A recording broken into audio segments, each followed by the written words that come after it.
días a todos, bienvenidos a nuestra universidad, la Universidad de los Trabajadores. Agradecerle a cada uno de los que están acá. Hoy nos acompañan amigos de la casa, que han venido varias veces, y un nuevo amigo de nuestra universidad, el presidente, expresidente, 3 veces presidente de su país, de República Dominicana, Leonel Fernández, para quien pido un fuerte aplauso.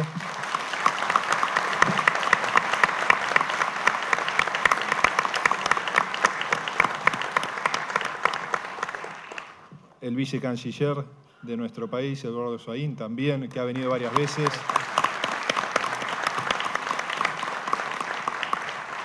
Yo me decía que siente un afecto especial por esta universidad creada por los trabajadores. Un otro amigo también de la casa, Rafael Folonier, para quien pido un aplauso.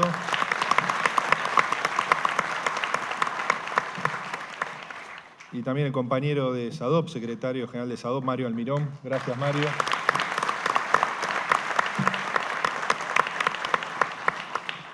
Y alguien que está a mi derecha que no necesita presentación porque es dueño de casa también. Así que Osvaldo Basigalupo.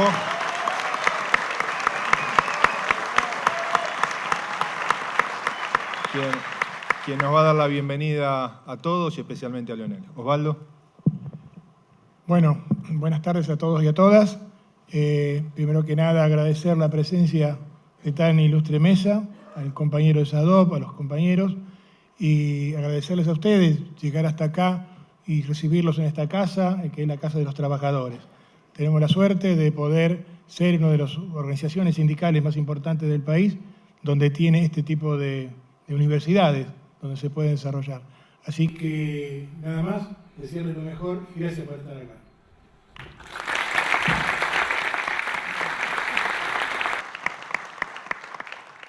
Bueno, como moderador de la mesa un poco y de este encuentro, el objetivo es incentivar, ¿no?, la discusión y el enorme desafío que tiene nuestra región, no solo Sudamérica, no solo la UNASUR, sino América Latina en su conjunto, ¿no?, en impulsar, ¿no?, esa profunda integración, ¿no?, y los enormes desafíos de esa agenda de integración que tenemos por delante. Como ustedes saben, nuestra universidad lleva en su ADN el desafío de la integración. No en vano esta universidad no solo fue inaugurada por la presidenta Kirchner el 16 de mayo del año pasado, sino también por el expresidente del Brasil, Lula da Silva, ¿no? Y creo que tanto el presidente Néstor Kirchner como Cristina, como Lula en Brasil, como Hugo Chávez, como Evo Morales, ¿no?, como el proceso del socialismo en Chile han llevado adelante esta profunda integración y estos años de bienestar y de crecimiento que está viviendo América Latina.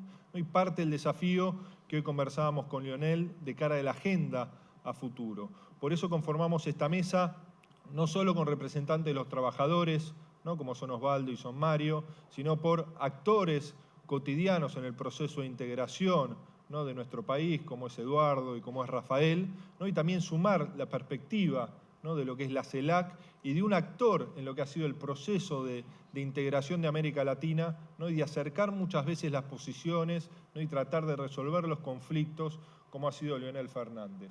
No solo en el dramático golpe de Estado que vivió Honduras, sino también en los procesos, ¿no?, que atravesó nuestro subcontinente, Sudamérica, ¿no?, en el conflicto que vivieron Ecuador, Venezuela y Colombia, donde Leonel fue un actor fundamental, ¿no?, a partir quizás de la dimensión humana, de acercar y de buscar soluciones a diferencias que parecían no encontrar ese camino. Así que un poco el objetivo de esta mesa es llevar adelante esa discusión, ¿no?, reconociendo en Leonel, como en dirigentes políticos de nuestro continente que mencioné anteriormente, ¿no?, un paladín del proceso de integración de Latinoamérica. Así que para abrir la mesa le vamos a pedir al compañero Mario Almirón, ¿no?, que haga uso de la palabra. Muchas gracias, Mario.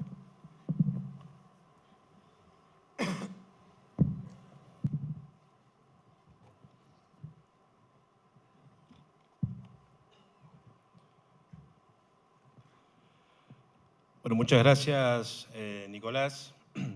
Muy buenas tardes a todas las compañeras y compañeros presentes. En primer lugar, agradecer a la UMET, la Universidad Metropolitana de la Educación y el Trabajo, a los compañeros del SUTER, sindicato con el cual SADOP tiene un vínculo fraternal desde hace mucho tiempo, y venimos colaborando con este proyecto de Universidad de los Trabajadores prácticamente desde sus inicios. Agradecer la posibilidad de estar en este panel, en esta mesa tan distinguida, con compañeros del nivel y el prestigio que la integran. Decir desde dónde hablamos. Nosotros, además de representar aquí al Sindicato Argentino de los Docentes Privados, el SADOP, estamos también hablando en nombre de la Federación Latinoamericana de Trabajadores de la Educación y la Cultura, FLATEC, que es una entidad que nuclea a 31 sindicatos docentes, trabajadores de la cultura de Sudamérica, Centroamérica y el Caribe, que representa a unos 350.000 trabajadores de nuestra América y que, bueno, venimos de una discusión, un debate en La Habana, este año en nuestro comité ejecutivo, y de alguna manera ratificando uno de los valores y principios históricos de la FLATEC, como es la defensa irrestricta de la integración regional. Nosotros, desde esa mirada, desde la mirada de la Organización de los Trabajadores, no solo nacional, sino también latinoamericana, sostenemos la importancia estratégica de la integración regional. Creemos que la integración regional es ni más ni menos que la respuesta a la globalización del neoliberalismo. Creemos que es la expresión en estos tiempos, en estos días, en estos años de nuestra historia, de nuestros pueblos, la expresión de lo que llamamos el bloque popular. Caracterizamos desde nuestro espacio, desde nuestro lugar de trabajadores, al territorio de la política, de los derechos de nuestra patria y de nuestra patria grande, como un territorio en disputa permanente entre lo que llamamos el bloque neoliberal, el liberalismo. Caracterizamos al imperialismo como un enemigo de los trabajadores, de nuestros pueblos y nuestras organizaciones. Y entendemos que el otro bloque, que llamaremos bloque popular, hoy se expresa sobre todo a través de la cuestión de la integración. Nosotros sabemos de la importancia de las cuestiones nacionales, sabemos que hay temas que se juegan en lo nacional, pero también tenemos clara conciencia que desde las organizaciones de los trabajadores tenemos que impulsar la construcción de la patria grande latinoamericana. No tenemos posibilidad de ser plenamente soberanos, de ejercer plenamente la soberanía, de crecer en un proyecto no de sumisión al norte imperial, no de culto al dinero, no mercadocéntrico, sino centrado en el trabajo, en las personas, en sus derechos, sino es a partir de la integración regional. Creemos que los últimos años, del 2002, diríamos para acá, han significado en muchos de nuestros países una ruptura con esta idea liberal de intentar erigir una sociedad en torno al dinero, al poder financiero y a la ideología que significa el liberalismo y la Escuela de Chicago. Esa ruptura que se dio en varios países, con particular énfasis en Brasil, en Venezuela, en Argentina, en Ecuador, en Bolivia, entre otros, bueno, ha significado a nivel interno volver a poner el trabajo y a los trabajadores en el centro de la sociedad, ¿no? Es muy importante que nuestros modelos de desarrollo como países soberanos y autónomos, además de estar mirando a la región y a la integración, al Mercosur, a la UNASUR, a la CELAC, además sean modelos de desarrollo económico que estén centrados en el trabajo, porque eso supone una cultura, supone una ética y se opone a la cultura de la especulación, a la cultura de lo financiero, a la cultura de hacer del mercado el centro de todo. Nosotros, como representantes de organizaciones de trabajadores, estamos permanentemente en búsqueda de la justicia social. Y cuando hablamos de esta ruptura, que en varios de nuestros países se dieron en los últimos años con las políticas neoliberales, también estamos hablando de esta política de integración que tuvo para nosotros un hito fundamental allá en noviembre del 2005 con el no al ALCA, cuando nosotros claramente le dijimos, como región, como países soberanos, que no estábamos dispuestos a entrar en un mercado global en donde dejábamos de ser naciones y patrias soberanas y autónomas y pasábamos a ser simplemente estados dependientes. Nosotros creemos que el trabajo no es una mercancía, no está en el mercado. Nosotros creemos que el trabajo es clave para vertebrar cualquier política social de inclusión. Y nosotros creemos en un trabajo, como lo ha dicho nuestro ministro aquí en Argentina, Carlos Tomada, que no es cualquier empleo, sino que es un trabajo digno, que es un trabajo decente, que es el trabajo que se presta en condiciones sanas y seguras, con una retribución adecuada, con negociación colectiva, con paritarias, con posibilidades, en definitiva, de mejorar los niveles de protección a los trabajadores en todo el territorio de la patria. Y ese sentido del trabajo, el trabajo como un derecho humano, el trabajo para todos, no simplemente un empleo en cualquier condición, es posible y ha sido posible en nuestro país y en otros países de la región a partir de políticas que rompieron con el bloque liberal, a partir de políticas autocentradas y a partir de esta experiencia para nosotros invalorable de la integración regional.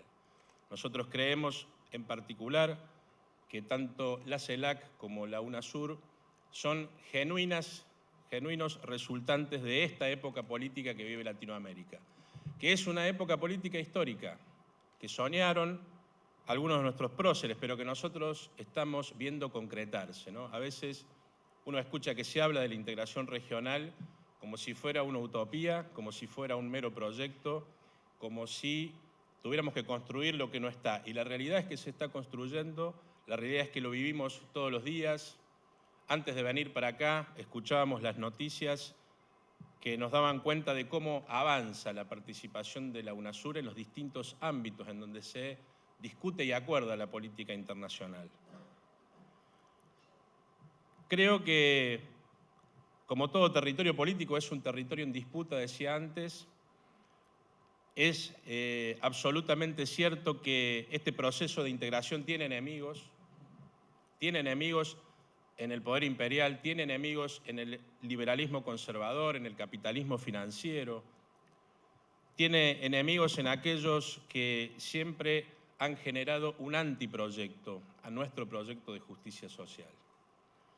Por eso creo que es absolutamente necesario, imprescindible que los esfuerzos que han venido haciendo los gobiernos y los estados en pos de concretar la integración regional sean absolutamente acompañados por las organizaciones sindicales, por las organizaciones sociales, por el mundo de la cultura y la educación. La verdad que a mí me da mucha satisfacción que una universidad tome esta temática de la integración regional y promueva este debate, porque no puede ser solamente un esfuerzo de gobiernos, de funcionarios o de un grupo reducido de compañeros. Tiene que asumir el conjunto del pueblo el desafío de la integración, porque si no lo asume el conjunto del pueblo va a ser difícil también que se sostenga y se consolide. En el campo de la educación tenemos una responsabilidad. Tenemos que enseñar nuestra historia para viabilizar y hacer posible la integración entre nuestros pueblos. Tenemos que profundizar la conciencia histórica para tener más claro de dónde venimos y por lo tanto quiénes somos. Nosotros hemos hecho un modesto aporte este año, que es volver a editar un libro de la compañera Margarita Llambías que toca el tema de la educación y la integración. cuáles son las trabas que a veces desde el propio sistema educativo y desde la educación formal se han generado para dividirnos entre quienes tenemos claramente un destino de unidad, de colaboración y de cooperación. La educación popular, la educación también entendida como derecho humano, unida a la cultura, creo que es una de las claves del proceso de integración. Nuestra región, Latinoamérica, tiene un gran acervo cultural, tiene una gran riqueza y potencialidad, así como tiene una gran riqueza de recursos naturales, que creo que es una de nuestras fortalezas, indudable. Tiene también una gran riqueza cultural y los trabajadores de la educación y la cultura tenemos una responsabilidad que tenemos que asumir, que es, de alguna manera, aportar claves, elementos y hacer ver los esfuerzos que han significado la construcción de lo que hoy estamos teniendo como realidad en estos espacios de integración, estos espacios autocentrados. En definitiva, se trata de alguna manera de mejorar todavía más la relación de fuerzas. Tenemos que lograr que este bloque popular, este bloque latinoamericano se consolide, se profundice, porque eso significará avanzar más, cada vez más en la integración, consolidar valores de igualdad, de solidaridad, de cooperación y de independencia. Cuando uno ve hoy la disputa que dan aún,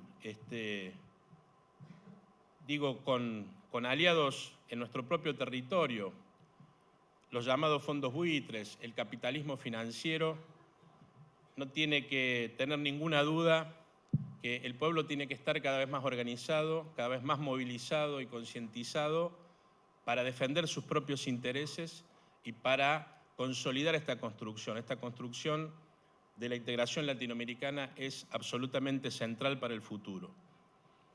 Creo que más allá de los roles que nosotros podamos desempeñar como trabajadores en el campo específico de la cultura y la educación, donde hay mucho para hacer, sin dudas, para fomentar la integración, también hay un rol hacia el movimiento obrero.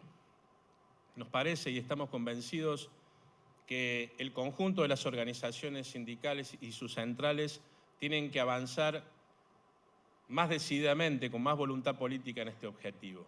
No alcanza con la solidaridad solo dentro de las fronteras de nuestra patria, hay que extender la solidaridad más allá de nuestras fronteras, hay que construir los instrumentos para poder protagonizar también estos procesos de integración. Nosotros, como SADOP y FLATEC, militamos por la creación de una central latinoamericana de trabajadores. Y no lo hacemos simplemente con la idea de generar un instrumento más, porque hay muchos instrumentos ya para la expresión de los trabajadores. Lo hacemos convencidos de que los trabajadores debemos ser sujetos protagonistas de los procesos de integración. Acompañar y apoyar aquellas políticas progresistas de los gobiernos de nuestros países que van en dirección a la justicia social. Generar ese instrumento y no un sindicalismo manejado desde el norte europeo, desde los Estados Unidos de Norteamérica, que pretende unificar en torno al liberalismo como valor político, pero también al liberalismo como valor económico. Nosotros estamos convencidos que estos nuevos tiempos que han soplado en los últimos 10 años, diríamos así, en nuestros países, también de alguna manera requieren una nueva actitud y un nuevo movimiento obrero que esté a la altura de esas circunstancias. Durante los 90, en la etapa del neoliberalismo en nuestro país particularmente, nosotros tuvimos toda una práctica de resistencia y de oposición que estaba justificada porque iban por nuestros derechos, por la flexibilización laboral, por la destrucción del empleo, por el empeoramiento de las condiciones de trabajo, por las privatizaciones y la destrucción del patrimonio público. Y en esa actitud, un conjunto de gremios que militamos en el entonces MTA, resistimos esas políticas. Pero esas políticas liberales, esas políticas conservadoras, cambiaron desde el 2003 para acá. Cambiaron por una política de distribución, y no solo de distribución de recursos económicos, sino también de distribución de bienes sociales y culturales. Se avanzó mucho en el campo de la cultura y la educación en nuestro país en los últimos años. Y esta política de distribución no nos puede encontrar confundidos a los dirigentes sindicales, resistiendo toda iniciativa del gobierno, cuestionando permanentemente iniciativas que son claramente populares, porque haciendo eso, compañeras y compañeros, no hacemos otra cosa que ser funcionales a la derecha.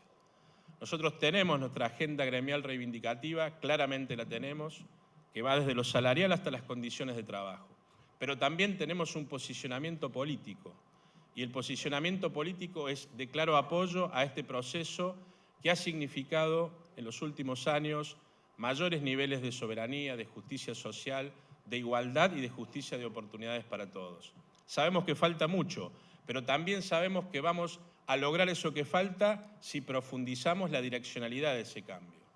Si avanzamos en más integración, si avanzamos en más ruptura con las políticas liberales y si, en definitiva, construimos entre todos más poder popular. Estamos dispuestos a participar, a militar esta tarea, lo hacemos permanentemente. Creemos que la cuestión de la integración regional tiene que ser parte central de la agenda sindical. No lo vemos como un tema más aislado o desconectado de lo que nos pasa a nivel nacional. Nos pasa a nivel nacional lo que le pasa a Latinoamérica, y le pasa a Latinoamérica en buena medida lo que le pasa al mundo. Porque esta disputa entre el capitalismo financiero y el bloque popular que trabaja por la justicia social es una disputa que uno ve en Europa y en distintos lugares del mundo. Y hay que tener, creo, clara conciencia de la oportunidad histórica que tenemos. El Martín Fierro dice: la ocasión es como el hierro, hay que machacar en caliente. Estamos ante una oportunidad histórica, tenemos que militarla con convicción, con voluntad, aportando lo que falta, pero defendiendo para que nunca tengamos menos de lo que hemos conseguido en materia de derechos, de justicia social y de integración, que nosotros estamos convencidos que ha sido realmente formidable. Muchas gracias.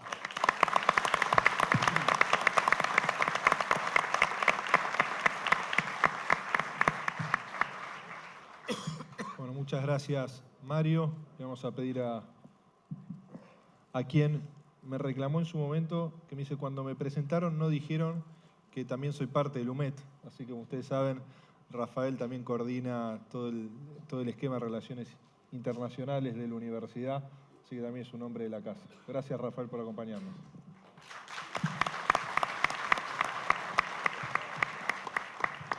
Es la única manera de tener algo que ver con una universidad para un tipo que no terminó el secundario. Gracias. Gracias a los compañeros por ponerme en este nivel. A ver si me consiguen el título secundario, por lo menos. Muchas gracias. Muchas gracias por estar aquí, acompañándonos, y fundamentalmente voy a tratar de ser breve porque lo que queremos es escucharlo a Leonel. Leonel, estás en un lugar importante para nosotros, tan importante que lo inauguró nuestra presidenta y Lula.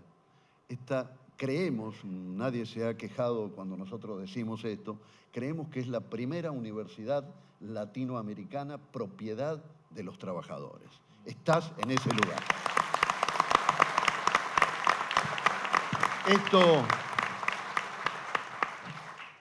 Esto es parte de estos nuevos tiempos que hablábamos hace un rato, querido Leonel.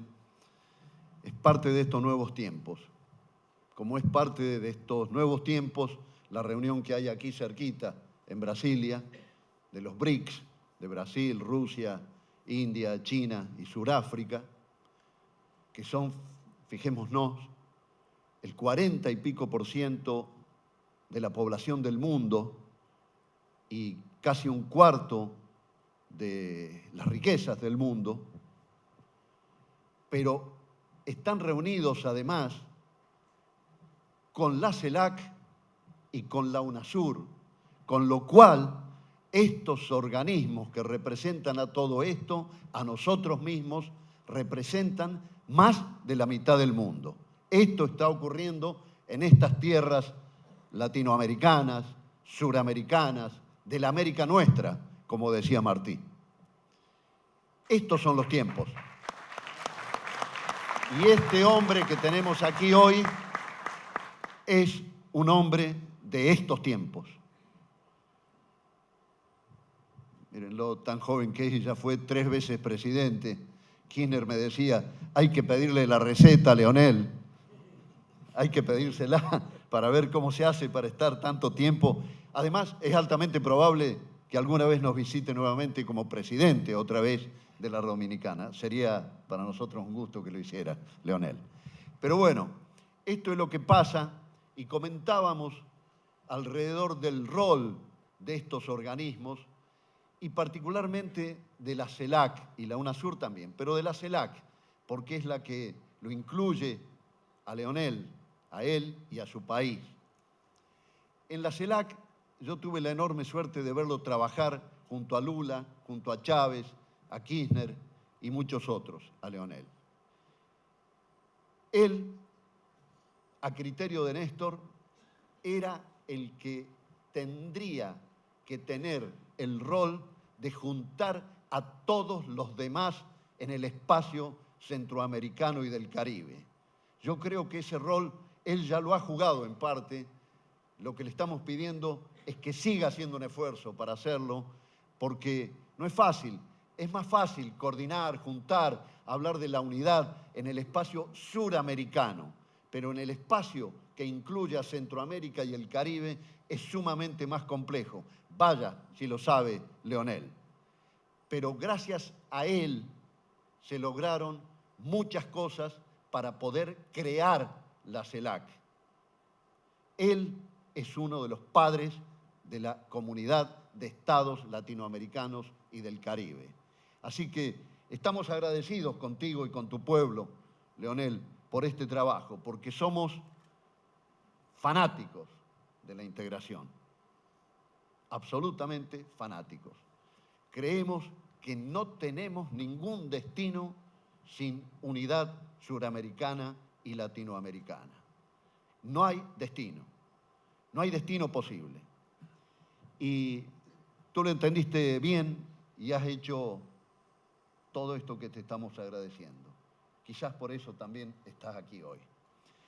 Yo quería leer algo, a ver si lo reconoces. Es muy cortito, pero quizás lo reconozcas. Podríamos decir, dijo alguien, sin ánimo de exagerar, que estamos viviendo un momento en que la política parece subordinada a los mercados y los mercados, a su vez, están incidiendo en la inestabilidad política de los gobiernos, provocando lo que hoy podríamos llamar golpes de mercado. Frente a esa situación, que en efecto la política aparece como rehén de los mercados y las agencias calificadoras de riesgo tienen tanto poder que hasta pueden descalificar la economía más poderosa del mundo, que son los Estados Unidos. Bueno, ahora va a ser China en cualquier momento. Significa que en realidad estamos en un momento en que debemos reaccionar frente a esta situación. Frente a esta situación de incertidumbre, frente a esta situación de desaceleración del crecimiento de la economía mundial, nosotros creemos que no ha habido momento más oportuno en la historia reciente para que surja esta entidad de Comunidad de Estados de América Latina y el Caribe. Leonel Fernández, Caracas, 2011.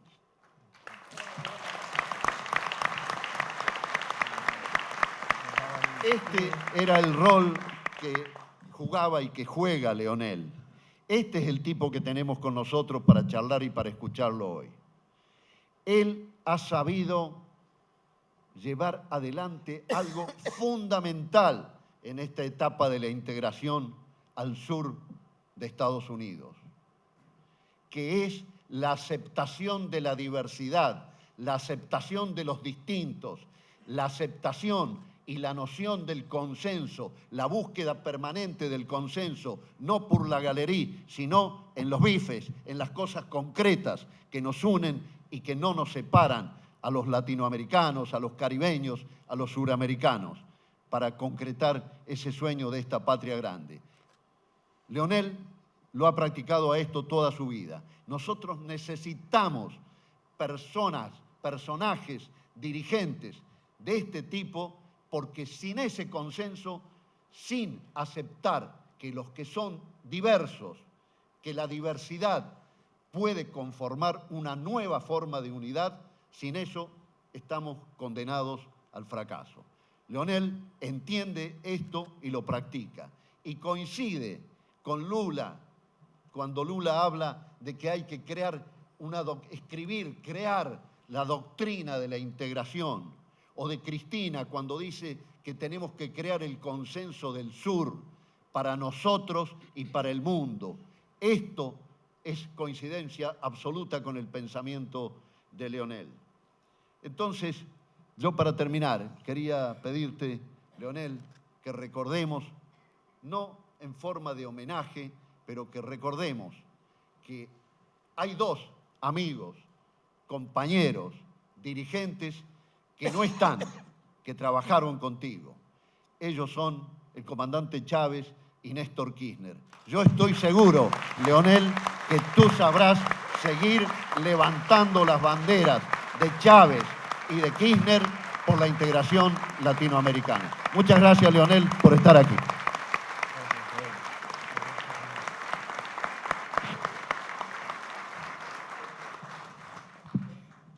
Bueno, muchas gracias, Rafael. Vamos a pedir también al vicecanciller Eduardo Suaín, que cada expositor notable que nos ha acompañado, siempre también él está aquí dándonos su punto de vista, como lo hizo hace un mes y medio, 2 meses, cuando vino el secretario general de UNASUR, Ari Rodríguez. Así que nuevamente, Eduardo, como en tu casa, como siempre. Gracias, Nicolás. Es para mí un verdadero honor, un privilegio compartir este panel, verdaderamente. Y quiero pasar, para empezar, un aviso parroquial. Me gusta mucho estar en esta universidad porque es la Universidad de los Trabajadores. Y ustedes saben que en la Cancillería estamos en un proceso de cambio profundo de lo que tiene que ser nuestra diplomacia, de lo que tiene que ser el diseño de la política exterior argentina. Y quisiera invitarlos, aprovechando que hay acá alumnos, que empiecen a pensar la posibilidad de integrar el servicio exterior. Sería para nosotros un gran logro desde el punto de vista político y social que un alumno de esta universidad se convierta algún día en un diplomático argentino. Así que bueno, ese es el aviso que quiero pasar. Estaba hablando con Nicolás y quisiera verdaderamente que lo empiecen a pensar, y acá tienen todo nuestro apoyo y nuestra ayuda para eso. Y quería decirles muy pocas palabras. Hablar de la integración para mí significa hablar también de una batalla cultural que hemos ganado, una batalla cultural, un valor que hemos impuesto. Yo vengo de una generación que a nosotros se nos educó en la dictadura, que nosotros los argentinos éramos europeos en el exilio, que de pura casualidad estábamos en América Latina, pero que no teníamos nada que ver con América Latina, que había que desconfiar de los vecinos. Por eso no se hacían obras de infraestructura en la Mesopotamia, porque se temía una invasión brasileña. Yo les estoy hablando de la década del 70. En términos históricos es nada, es hace 2 minutos. Teníamos que desconfiar de los chilenos, no solamente porque eran nuestros rivales, no solamente porque eran nuestros enemigos, también porque nos habían robado territorio. Entonces la Argentina era el antiguo virreinato del Río de la Plata.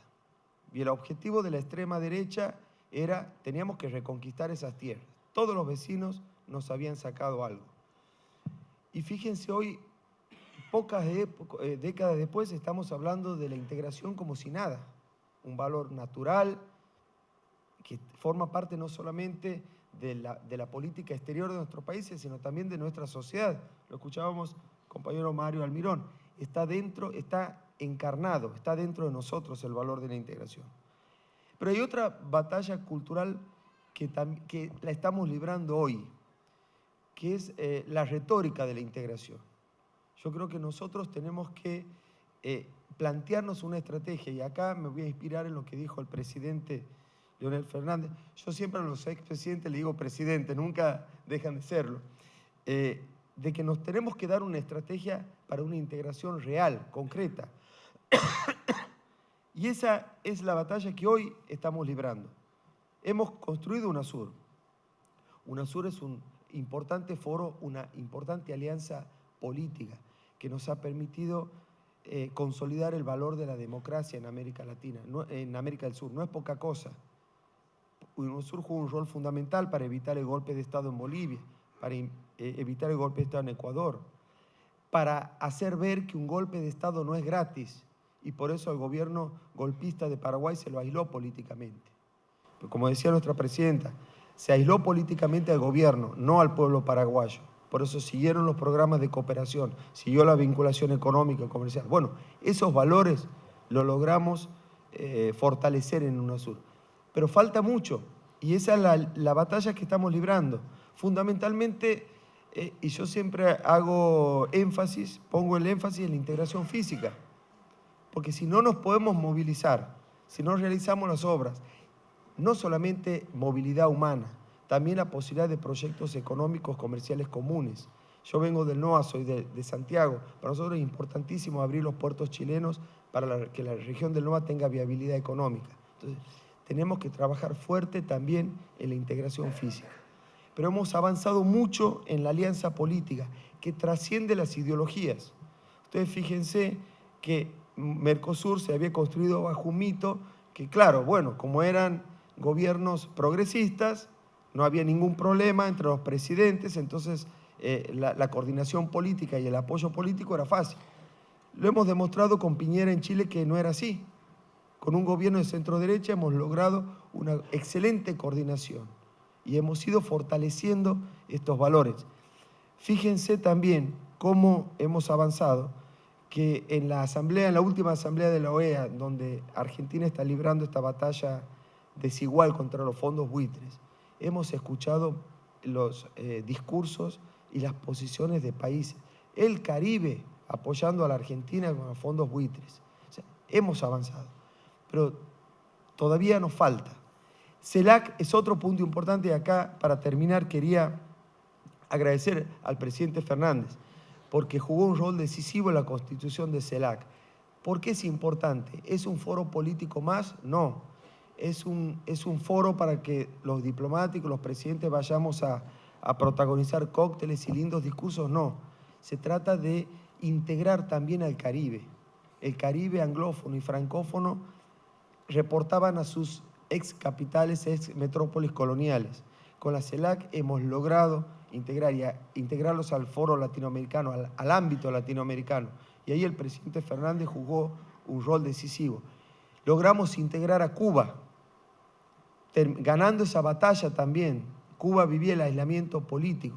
Hemos logrado integrarla en un foro como es la CELAC, donde todos hablamos de igual a igual. Y quería, por último, agradecerle al presidente Fernández, que para mí también, como decía, es un honor compartir este panel, porque nos ha ayudado mucho en el tema Malvinas, en que la causa Malvinas se haga carne también en el Caribe. Y el presidente Fernández ha sido uno de nuestros mejores abogados para llevar este mensaje argentino en el Caribe. Así que muchas gracias a todos, muchas gracias, presidente, por todo lo que ha hecho y esperamos, como dijo Carlos Rafael, tenerlo de vuelta como presidente de la República Dominicana. Muchas gracias.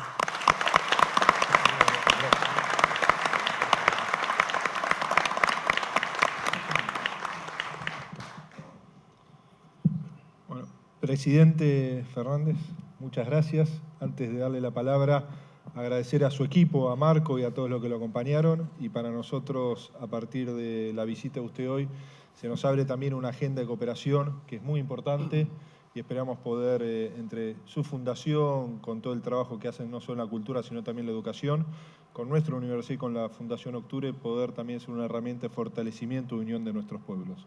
Muchas gracias por estar aquí. Realmente es un honor recibirlo en la Universidad de los Trabajadores.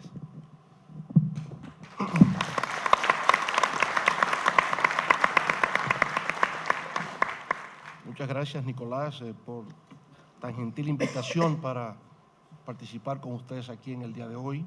Muchas gracias a los distinguidos panelistas que han hecho uso de la palabra y a todos ustedes también testimoniarles mi gratitud por venir a compartir con nosotros algunas reflexiones acerca de la integración de América Latina y lo que acontece de alguna manera en el mundo actual. No sé si se está oyendo bien, se escucha bien. Bueno, nosotros en República Dominicana tenemos una percepción de Argentina, de un país que siempre estuvo en la vanguardia del desarrollo de la región, de un país de grandes artistas, científicos, en fin, un modelo de referencia para el resto de la región.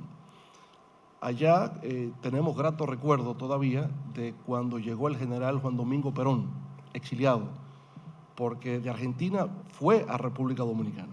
Y todavía me encuentro con personas que recuerdan perfectamente su presencia en nuestro país. Algunos me cuentan que les gustaba montar en una motocicleta en un lugar llamado Jarabacoa, en la República Dominicana. Otros le veían comprar en los supermercados, de manera que Perón, digamos, fue una figura muy conocida, muy apreciada por el pueblo dominicano. Naturalmente, para nosotros, Argentina es Carlos Gardel y mi Buenos Aires querido, ¿no? Así que la cultura, la historia, la política ha estado muy presente para nosotros en la República Dominicana de lo que es Argentina. Pero para mí es particularmente grato encontrarme en esta universidad de trabajadores, porque cuando era escasamente un adolescente, podría tener 15 o 16 años tal vez, cayó en mis manos un libro que ejerció una influencia inmensa para la edad que tenía entonces. Hoy día lo veo como un tratado muy simple, pero permitió crear esquemas de pensamiento. Era un libro titulado Introducción a la Filosofía, de un autor francés llamado Georges Politzer, que estoy seguro algunos de ustedes conocen bien, sobre todo los que son de mi generación. Y el libro me llamó la atención, me cautivó, porque era la recopilación de unas conferencias que Politzer había dado en la Universidad para Obreros de París. Era una universidad para trabajadores. Y obviamente me di cuenta que si podían impartir clases de filosofía para trabajadores a esos niveles, sin duda alguna que se estaba creando conciencia de trabajadores. Esta universidad hecha para la educación y el trabajo me ha venido a rememorar eso, de la importancia de reivindicar el trabajo como fuente fundamental de generación de riquezas, porque he observado en los últimos tiempos en la región que hay una cultura de lo empresarial y se olvida lo del trabajo. Y se promueve el emprendedurismo y se promueve las virtudes empresariales, pero se deja afuera que para que se produzca riqueza se requiere la presencia del trabajo y de los trabajadores. Por tanto, felicito a Nicolás, les felicito a todos ustedes aquí por el hecho de haber concebido una institución que coloca en primer plano el papel del trabajo en la generación de riquezas y la formación de recursos humanos para el trabajo. De manera que estoy seguro que esta universidad se convierte en un nuevo referente para que pueda ser reproducido en América Latina y tal vez la idea suya de una central latinoamericana de trabajadores pueda encontrar eco, efectivamente, a partir de la educación y la formación de recursos humanos. Me corresponde dialogar con ustedes, aunque sea un poco brevemente, acerca del proceso de integración de América Latina. Y naturalmente, como se ha dicho aquí en el día de hoy, la noción de integración latinoamericana tiene profundas raíces históricas. Desde que nos remontamos al proceso de ruptura con el orden colonial europeo en el siglo XIX, dando origen al proceso de independencia de América Latina, se planteó el proceso de integración. Allá por 1824, Simón Bolívar había hablado del Congreso Anfictiónico de Panamá, con el propósito de generar la patria grande, la patria de América Latina. Y antes que Bolívar, habría que mencionar a otro compatriota suya, Francisco Miranda, que también abogó por la unidad de América Latina. Los padres fundadores de las repúblicas de América Latina, José de San Martín, Bernardo Higgins, Francisco Morazán en Centroamérica, José Martí, todos fueron partidarios de la unidad de América Latina, unidad de las Antillas, como fórmula de integración a lo que es la comunidad internacional. Por diversas razones, sin embargo, en el siglo XIX y buena parte del siglo XX, la idea de la integración o la unidad de América Latina y el Caribe no pudo producirse. Y es más bien a partir de la Segunda Guerra Mundial, post-Segunda Guerra Mundial, cuando el tema vuelve a tomar fuerza en la región. Y vemos en América Central que surge la idea de un mercado común centroamericano, como idea de integración. Y ya luego surgen instituciones como ALADI, que se plantea justamente la promoción de la integración en América Latina. Eso coincidía de alguna manera también con lo que estaba ocurriendo en otros lugares del mundo. En la Europa de la posguerra surge la idea del acuerdo o Tratado de Roma, en virtud del cual los países europeos van a establecer un acuerdo sobre el acero y el carbón.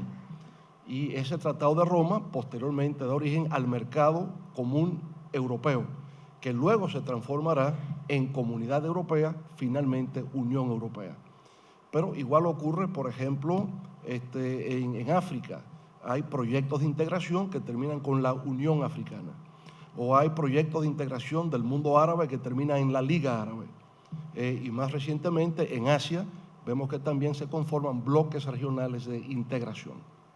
De manera que la idea de la unidad en América Latina no es nueva, es una idea que viene desde el siglo XIX, ha tomado distintos matices, se planteó en los años 50 y ha vuelto a replantearse, como bien ha dicho Mario, ha vuelto a replantearse en los años 80 y 90 como reacción a un mundo globalizado dominado por la corriente liberal conservadora. Y es donde estamos, cómo este bloque popular efectivamente se articula creando una reacción frente a una modalidad que se ha construido del sistema capitalista, donde hay una hegemonía del sector financiero y que ha requerido por parte de nuestra una reacción a todo esto. Naturalmente, en el caso nuestro de América Latina, es imperativo el que se dé el fenómeno de la integración, porque una de las características del mundo contemporáneo es el fenómeno de la interdependencia y la interconexión. Ya no puede haber una solución exclusivamente argentina a los problemas argentinos o los problemas mundiales. Uno puede observar que uno de los problemas que actualmente enfrenta Argentina, o los problemas, entre los problemas fundamentales que enfrenta Argentina, van más allá de sus fronteras. El tema de lograr la soberanía y la integridad territorial de las Islas Malvinas es un tema de carácter global. Y Argentina no puede resolverla solo, porque requiere de la solidaridad y el apoyo que ya tiene de todo el bloque latinoamericano, y muy especialmente de nosotros en la República Dominicana, que siempre hemos expresado nuestra voz de apoyo a Argentina en lo que tiene que ver con la soberanía de las Islas Malvinas.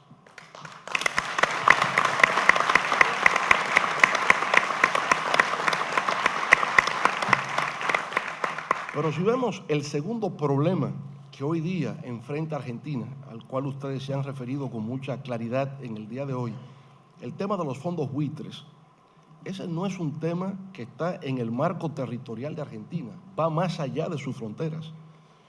Es un tema que tiene que ver de la relación de un Estado-nación como es Argentina con el capital financiero internacional, con el agravante que no habíamos prestado atención, porque lo estamos aprendiendo en República Dominicana y se está aprendiendo en toda América Latina, el que cuando surjan conflictos entre el Estado-nación y ese capital financiero, fruto de una transacción que se haya hecho, los contratos que se suscriben tienen una cláusula que establece como jurisdicción el arbitraje que ocurre fuera de la jurisdicción nacional. Y lo que hemos observado como tendencia dominante es que ningún país jamás gana un arbitraje. Cuando usted acepta la cláusula de arbitraje en el contrato, sepa que va a perder cualquier conflicto que pueda surgir. Por consiguiente, lo que estamos aprendiendo es tener cuidado, ser más cautelosos y en la redacción de esos contratos dejar claro que en caso de conflictos la jurisdicción que corresponde es la del Estado-nación, porque si eso se hubiese establecido que correspondía a los tribunales de Argentina resolver cualquier contencioso, la decisión no habría sido la que tomó el juez norteamericano, porque ese respondió a los intereses del capital financiero a lo cual corresponde su país. De manera que estoy diciendo que hoy día los Estados-nación tienen que prepararse para entender que muchos de sus problemas tienen un carácter global y tienen una jurisdicción que va más allá del territorio nacional. Y ya no habrá manera de poder enfrentar con éxito esos problemas si no somos parte de una integración y de un mecanismo de solidaridad internacional. ¿Cuán diferente es eso, la reacción de un juez que conoce en arbitraje un contencioso por razones de pago de deuda, tema de deuda soberana, a la actitud, por ejemplo, de un compañero como fue Hugo Chávez al frente del gobierno de Venezuela? Hugo Chávez veía que precisamente como consecuencia de las distorsiones del capitalismo financiero, se daba un fenómeno que hemos denominado especulación financiera de contratos a futuro de commodities, que es una de las modalidades que tiene el capitalismo financiero actual. El precio del barril de petróleo, como el precio de productos básicos en general, estaba subiendo de precios en forma exorbitante. Uno puede entender que una de las leyes de funcionamiento de la economía capitalista de libre competencia es la ley de la oferta y la demanda. En efecto, digamos, es de una obviedad que hay una relación entre oferta y demanda en la determinación del precio. Pero cuando usted observa que un barril de petróleo que en el año 2000 costaba $11 el barril y que en 8 años llegó a cotizarse en los mercados internacionales a $150 el barril, algo extraño está ocurriendo en los mercados porque no tiene que ver con oferta y demanda. Se argumentaba, bueno, es que el crecimiento de la economía china está incrementando la demanda y hace subir de precios. Es correcto, la economía china estaba subiendo a un 12% anual. China necesitaba importar crudos y los hidrocarburos de alguna manera subieron de precio por el incremento de la demanda china. Que pudo haber ocurrido algún conflicto geopolítico en el Medio Oriente y eso disparar los precios del petróleo. Es posible que también haya un componente de esa naturaleza. Puede ocurrir desastres naturales en algún lugar que impidió la colocación en el mercado del producto. Es posible también. Todas esas explicaciones son válidas, pero siempre se ocultaba que había una nueva modalidad de la especulación en los mercados internacionales que ya no tenía que ver con el manejo físico de la mercancía. Todo el mundo sabe que en el comercio internacional cualquier producto, en este caso estamos hablando de petróleo, si yo soy productor de petróleo, puedo considerar que el precio va a bajar en el futuro. Y el que compra petróleo puede pensar al revés, que el precio va a subir en el futuro. Y como tenemos la incertidumbre de qué va a pasar a futuro, nos ponemos de acuerdo, comprador y vendedor, para una venta a futuro, que los pueblos llaman venta a la flor. Yo voy a vender a futuro, pero cobrando a precio de hoy. Ahora, ¿qué ocurría en esa modalidad de venta a futuro? Que el que vendía petróleo y el que compraba petróleo. Lo único es que usted me entregaba mi petróleo en el futuro y yo le pagaba al precio de hoy. Bueno, pues eso fue cambiado radicalmente y ya entonces buscaban fondos de pensiones en los bancos de inversiones tipo JP Morgan Chase, Citigroup, HSBC, todos los grandes bancos utilizaban los fondos de pensiones de compañías de seguros para comprar no petróleo, sino contratos a futuro de petróleo. Y comprando contratos a futuro, pagando un precio marginal, si por ejemplo el precio del crudo era $100 el barril, yo compraba los contratos del crudo a $5, pero compraba tal cantidad de contratos que eso terminaba incidiendo en el precio real de la mercancía. Entonces, ¿qué ocurría? Que se creó una modalidad de especulación que ya no es la especulación sobre la mercancía, sino la especulación financiera sobre la mercancía. Y por tanto, lo que yo estaba vendiendo ya no era petróleo, sino papeles que representaban petróleo. Y el que compraba jamás esperaba que le fueran a entregar petróleo, sino que recibía contratos que luego reciclaba cuando llegaba el plazo para la entrega de la mercancía. Sobre esa base fue que en 8 años el petróleo pasó de 8, 10, 11 dólares el barril a $150 el barril. Cuando Hugo Chávez vio eso, aunque su país estaba beneficiándose de esa especulación, no porque Venezuela participase de la especulación, sino porque producía el petróleo y los contratos se fundamentaban en la mercancía, cuando él se dio cuenta de eso, sin que ningún país del Caribe le solicitase su intervención, porque creían que no era posible, Hugo Chávez nos convocó a todos los jefes de Estado y de gobierno del Caribe a Caracas para darnos un mensaje. Venezuela quiere ser solidaria con ustedes. Sabemos que ningún país del Caribe está en capacidad para importar una factura de petróleo a $150 el barril. El mensaje es, si el petróleo pasa de $100, Venezuela solamente les pide que paguen el 50% de la factura y el otro 50% se difiere a un plazo de 25 años con una tasa de interés del 1%. Eso es lo que se llama ser solidario en el mundo de hoy. Eso es lo que se llama integración en el mundo de hoy. Esa es unidad latinoamericanista en el día de hoy. Hugo Chávez no podía regalarnos el petróleo de Venezuela, ni nosotros podíamos admitir que nos regalasen el petróleo.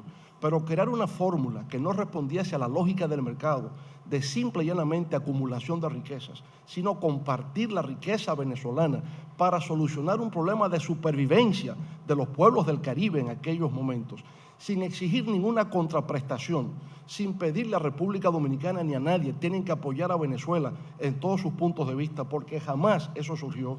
Teníamos plena independencia para plantear nuestros criterios, exponer nuestras convicciones, jamás se nos pidió nada a cambio. Yo creo que esa es la solidaridad y la integración que debemos los latinoamericanos aspirar para el futuro en el siglo XXI.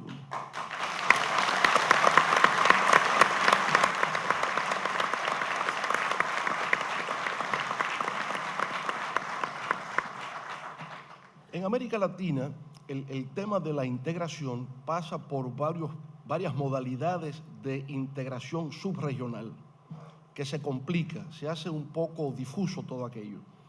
Por ejemplo, en el Caribe es una región particularmente compleja, porque, como muy bien explicó nuestro gran pensador social y político dominicano Juan Bosch, en un libro formidable que les recomiendo, donde se puede estudiar la historia del Caribe y comprenderla, de Cristóbal Colón a Fidel Castro, El Caribe, frontera imperial.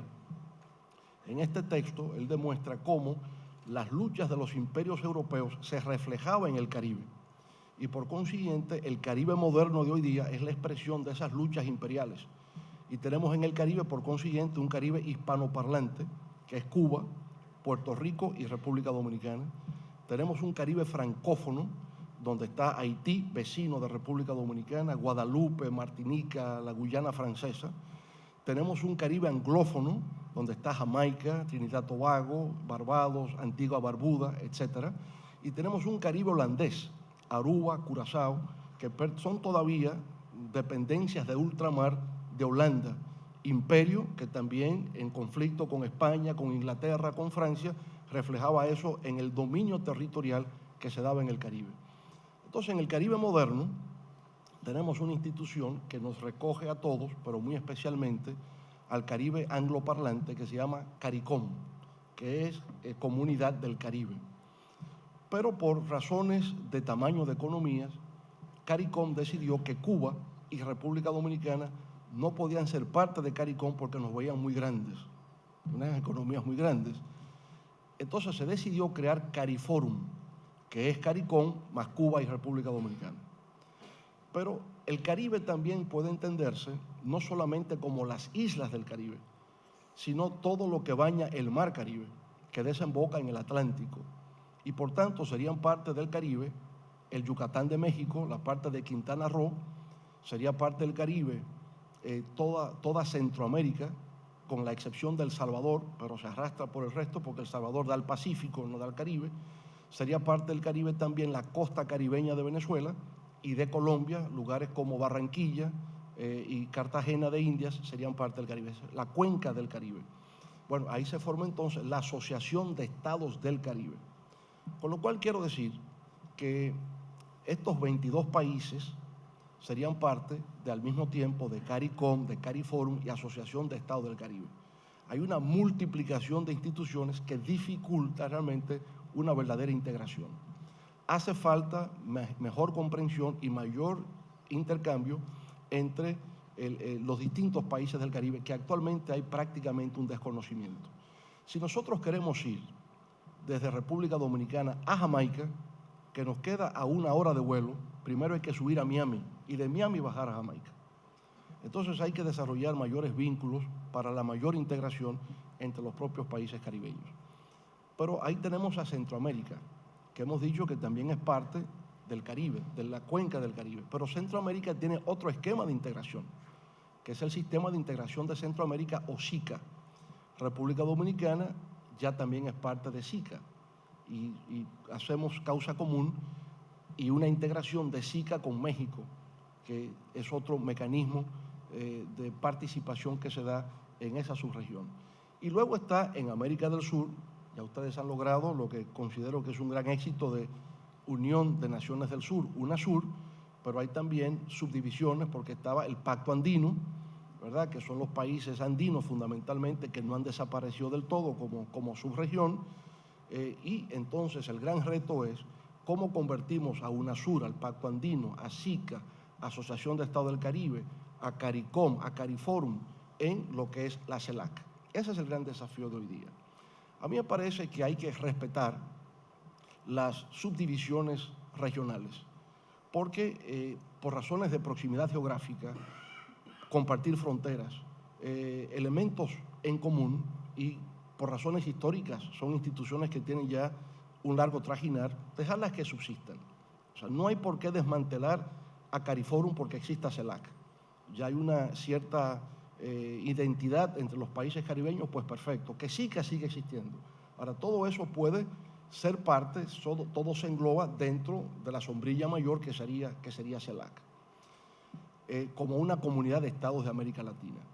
Yo siento que desde que se planteó la disolución del Grupo de Río, que como todos sabemos fue el fruto a su vez del Grupo de Contadora, que se creó cuando la crisis de Centroamérica, resolviéndose fuera de la OEA, el Grupo de Contadora más Panamá, ¿verdad?, terminó siendo finalmente el Grupo de Río, que era un mecanismo de concertación y diálogo político que dio enormes resultados en la solución de los conflictos de la región. Grupo de Río se disuelve y da origen a la CELAC.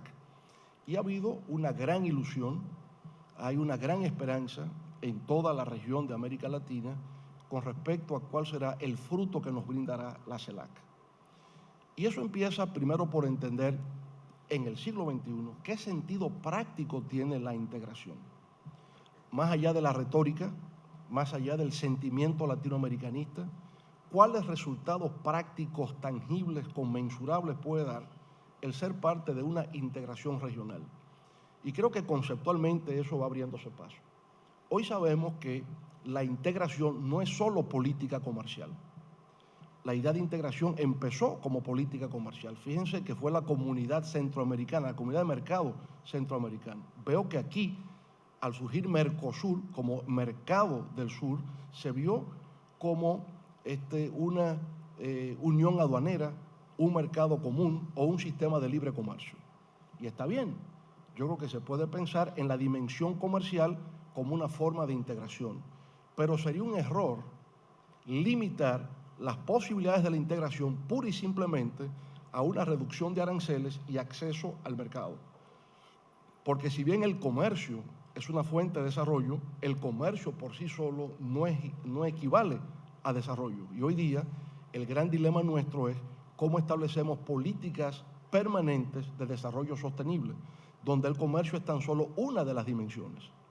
Entonces hemos avanzado en la idea, en el marco de CELAC y en el marco de UNASUR, que he visto que tiene una visión conceptual muy clara acerca de cómo en la práctica se genera la integración, y es crear consejos.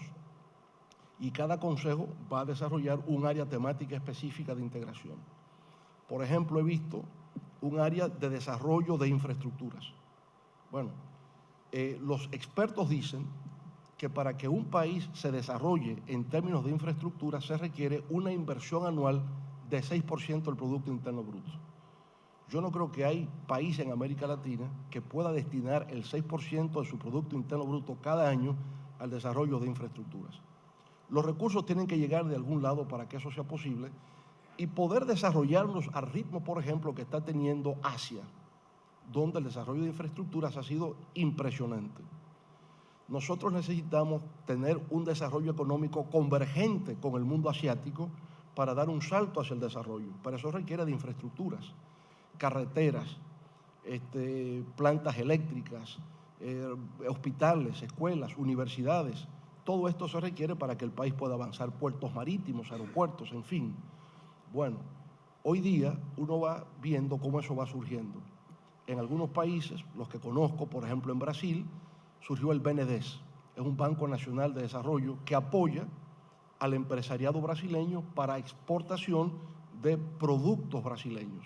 Y las empresas brasileñas, en República Dominicana, por ejemplo, está Odebrecht.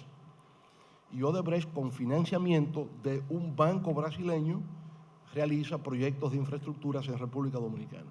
He visto que en Colombia, por igual, hay una institución nacional que financia los productos y las empresas colombianas en el exterior. Está la Corporación Andina de Fomento, que empezó siendo una corporación financiada de los países andinos y se ha extendido, ¿verdad?, a toda América Latina, y que el año pasado tuvo una inversión de 20.000 millones de dólares. Entonces, ya no tenemos que esperar que sea el BID, ya existe una entidad en la región que puede financiar los proyectos. Existe el Banco de Desarrollo del Caribe, el Banco de Desarrollo de Centroamérica para la Integración. O sea, van naciendo instituciones financieras latinoamericanas que operan con una lógica diferente a la que opera el BID y el Banco Mundial, que tienen que esperar la certificación del Fondo Monetario Internacional y las condicionalidades del fondo para ver si nos facilitan los créditos. Y la tragedia de los gobiernos es que cuando se llega y se solicita un crédito al BID o al Banco Mundial, el crédito sale cuando el gobierno está terminando. Y eso ya a un gobierno le sirve de poco, porque los tiempos de aprobación de los créditos son interminables. Pero ahora, más recientemente, el Banco del Sur, el Banco de los países BRICS, que van a aportar 100.000 millones de dólares, un fondo de 100.000 millones de dólares para ser invertidos en los países BRICS, y el Banco del Sur para ser invertidos en proyectos de América Latina. Entonces va cobrando sentido la integración, porque estamos hablando de integración financiera. Los recursos van apareciendo entre nosotros mismos para ser invertidos en proyectos de América Latina. Tenemos entonces infraestructuras, tenemos finanzas, integración energética, construcción de plantas, energías renovables que se van realizando en la propia región y colocándose en los mercados locales. Una cosa que es muy importante, que es el intercambio educativo, cultural, científico, tecnológico de América Latina. De manera que crearemos una red de intercambio de estudiantes, de docentes, de investigadores, aprendiendo unos de otros y desarrollando la cultura de registro de patentes que todavía no tenemos en América Latina, porque el mundo de hoy es el mundo del conocimiento y el desarrollo está sujeto al registro de patentes, que es la expresión de la investigación, el desarrollo y la innovación que tiene que producirse. Y yo espero, Nicolás, que en efecto aquí esta universidad pueda, como comentamos esta mañana, este centro de tecnología e innovación que ustedes tienen, pueda hacer que trabajadores e hijos de trabajadores de Argentina puedan hacer su aporte con el registro de patentes que se obtienen a través de la investigación, el desarrollo y la innovación. Entonces, es un mundo nuevo que se está abriendo para América Latina, que es una integración comercial, es financiera, es una integración energética, es educativa, es cultural, es científica, es de desarrollo de infraestructuras, como nunca antes se había pensado, se había concebido y que pueda ser realizable, pueda ser algo tangible. Dicho esto, sin embargo, debo decir que veo en estos momentos con mayor fortaleza institucional a UNASUR. Yo siento que UNASUR ha ido creando un tejido institucional que es muy operativo. Tiene una Secretaría General que funciona en Quito, Ecuador, hay un secretario general que atiende en el día a día y existen estos consejos de ministros en cada uno de los temas que hemos mencionado. Me parece que a CELAC le hace falta esa institucionalidad. Hasta ahora se reduce a una troika de países que tienen un encuentro de jefes de Estado y de gobierno, se hace una declaración y mi temor es que no hay seguimiento a la ejecución de lo que se establece en esas declaraciones. Y eso corre el riesgo de que la ilusión que CELAC ha creado, la esperanza que ha sembrado, termine en frustración porque no se traduzca en hechos tangibles. Mi sugerencia humilde sería que CELAC trasplante, extrapole la institucionalidad que tiene UNASUR y aplique eso entonces a escala de los 34 países de la región. Lo que se hace a nivel de 12, que son los 12 de América del Sur, se extienda a Centroamérica, a México y al Caribe, porque efectivamente lo único que estamos haciendo es extendiendo la magnitud de las ideas, de los proyectos, de las iniciativas que se han planteado a nivel de UNASUR. Y eso entonces me lleva a ver la otra dimensión en la que CELAC debería participar, que va más allá de la integración regional para ser una voz en el ámbito global. Porque entiendo que por la interdependencia y la interconexión de todo lo que existe, necesitamos una institución que nos represente, que sea un interlocutor válido a nivel de los temas globales y de las relaciones de carácter interregional. Veo, por ejemplo, con mucha simpatía el que se esté dando una reunión entre CELAC y los BRICS. Me parece que es formidable. Eso es lo que tiene que hacer CELAC. Que hay una comisión para tratar CELAC y China. La relación de China con América Latina lo maneja CELAC, a pesar de que pueda haber agendas bilaterales, pero a todos nos representa CELAC. Una relación entre CELAC y la Federación Rusa, perfecto. Entre CELAC y Unión Africana, entre CELAC y Liga Árabe. CELAC debe ser el interlocutor natural que represente a América Latina y el Caribe en todos los vínculos de carácter interregional. Pero lo mismo en lo que tiene que ver con los temas globales. Cuando se trata, por ejemplo, de hablar del tema de cambio climático, ¿quién nos representa? Nadie. A nosotros nos provoca mucho orgullo e inmensa satisfacción el ver que hay 3 grandes hermanos países de América Latina, Argentina, Brasil y México, que forman parte del G20, que es el club élite de la economía mundial. Qué bueno que hoy se tome en cuenta a 3 países nuestros que tienen un Producto Interno Bruto por encima de $1 trillón. Por vez primera en la historia de la región podemos contar con países que tengan un PIB por encima del $1 trillón. Pero bueno, eso que motivo de orgullo, motivo de una inmensa satisfacción, sin embargo nos lleva a una reflexión. Cuando Argentina, Brasil y México acuden al G20 a hablar con Estados Unidos, a hablar con China, a hablar con Rusia, a hablar con la India, a hablar con los grandes de la economía mundial, ¿realmente están hablando por América Latina? ¿Están hablando por el Caribe? No, se está haciendo a nivel individual. Y yo creo que eso es así porque no nos hemos puesto de acuerdo y no hemos hecho conciencia todavía de que México, Brasil y Argentina, actuando mancomunadamente, representan una fuerza mayor que si hablan individualmente y nos estarían representando a todos.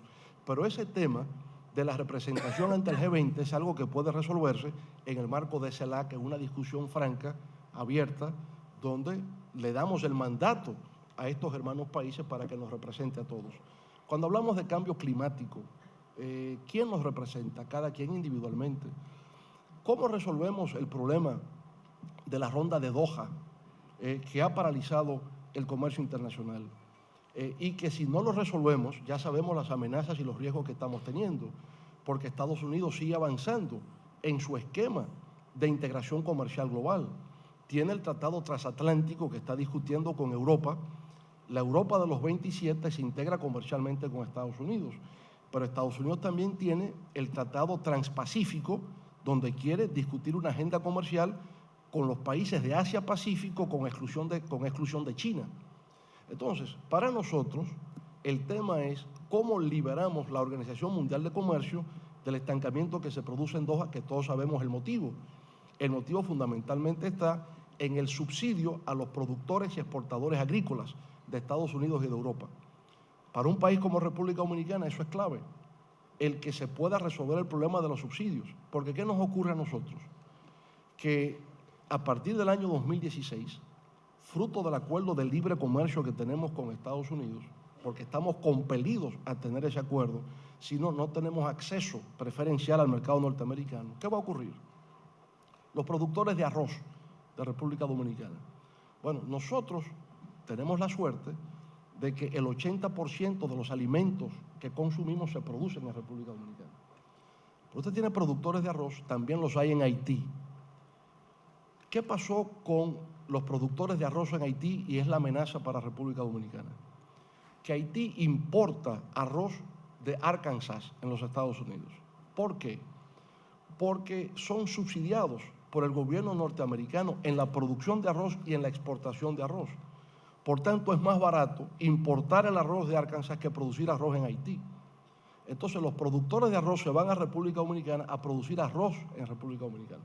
Pero en el 2016 el arroz queda desgravado y corremos el riesgo de que entonces la industria de producción de arroz se arruine en la República Dominicana porque vamos a importar arroz subsidiado de los Estados Unidos.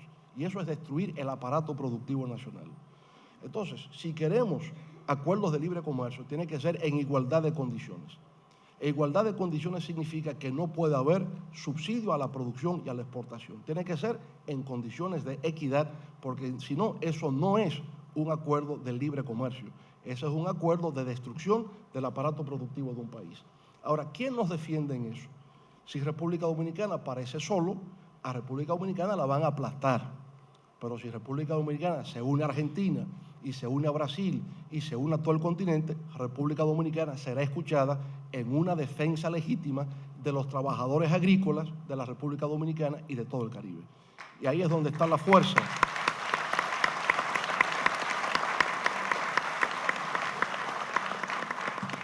de una institución como esta. Yo creo que los representantes diplomáticos de América Latina en Naciones Unidas y en las distintas agencias se reúnen como el GRULAC, y GRULAC es el Grupo Latinoamericano.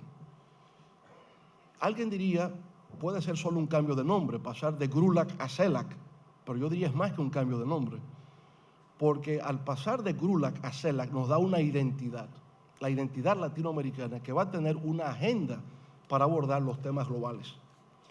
Y yo diría, para no agotarles más de lo indebido aquí, no agotar la benevolencia que han tenido ustedes para conmigo aquí hoy escuchándome tan pacientemente, pero yo diría que el tema fundamental donde CELAC puede hacer un aporte tiene que ver con el tema de la gobernanza global.